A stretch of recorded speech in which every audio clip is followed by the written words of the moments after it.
Hi guys, Tess Crawley here, clinical and forensic psychologist, and today I'm coming to you live from Ueno Park.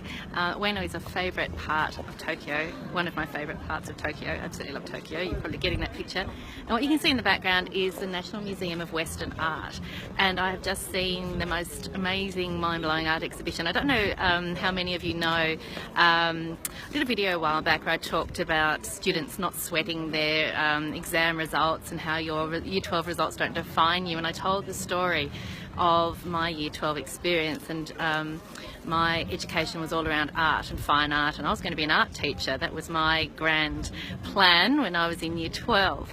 So I went to an exhibition today called Hokusai and Japanism.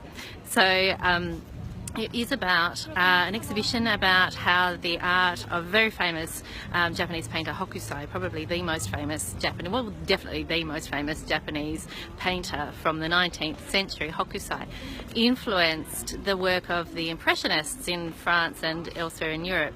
And his work is really famous. You might not know his name, Hokusai, but if I show you this little postcard that I bought this only to show you, so you're very special. I spent money on you guys.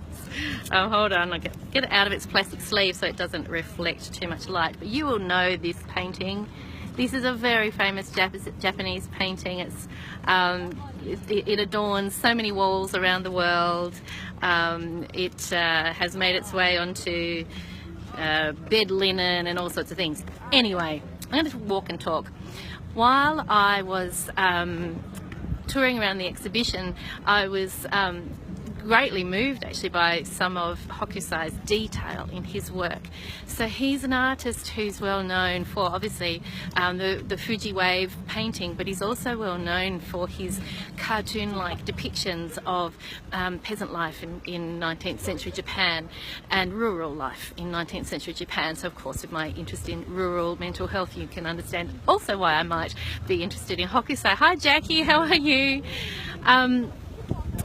While I was touring the exhibition, a lot of the artworks on display were but Impressionist artworks by Monet and Van Gogh and Gauguin and others from the Impressionist world, and I was greatly moved to be able to stand so close to paintings that I had studied at school. So it was a very special moment. One painting in particular, which again you will also have heard of, was Monet's Water Lilies, and it is a huge painting. It wasn't the purple water lilies, there's many water lilies paintings by Monet. It was a pink and green. When you stand up close to Monet's paintings, you can see why the artocrats of the day absolutely hated his work. They absolutely hated his work. Now, when you look up really close to his paintings, what you see is a scribbled mess of pink and green. It makes no sense. You stand really close and look at the detail. And when you're that close to it, you can't understand what on earth could have been going through his mind. You think, what is in that guy's head? But then when you stand well back, what you get is this beautiful painting, this grand scale, large painting of just exquisite beauty. And I stood there and I looked at it and I thought, you know, sometimes that's the mistake we all make. Sometimes we forget to step back and look at the big picture. We forget to step back and think to ourselves, hang on a minute, why am I doing this? Or what is this really about? What is this thing that I'm stressing about, all contributing towards? So it might be that you and your partner are getting a bit stressy with one another over the Christmas holiday periods, or it might be that you're getting a bit fractious with your kids while they're on school holidays, or it might be that you're worried about whether or not you've run out of toilet paper. All the little things, you know, there's that daggy old book now from the 80s, Don't Sweat the Small Stuff. I often remember that title. I've never read the book, mind you, but I often remember that title because it is such an important point that when we focus on the small detail, it's so easy to get caught up in unhappiness and stress and anxiety. But when we step back and look at the big picture, check out this for a big picture. Where is he? Can you see him? My friend the whale outside the Nature Museum. That's where dinosaurs live. when we step back and we think, hang on a minute, this is all contributing to a bigger plan or a bigger picture. So in your working life, in your practice as a psychologist, in your role as a parent, thinking about why you're doing what you're doing, and asking yourself, even if you have to take some time out for a minute. So today, you know, my husband's taking the kids off to the zoo. I find the zoo a bit depressing. So he's taking the kids off to the zoo so I could indulge in some beautiful artwork.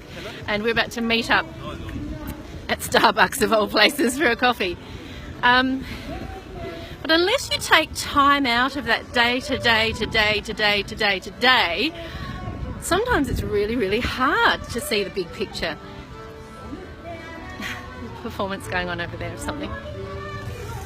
You see the actors behind the screen here. They've got this amazing paintwork, but what's the word? Makeup on.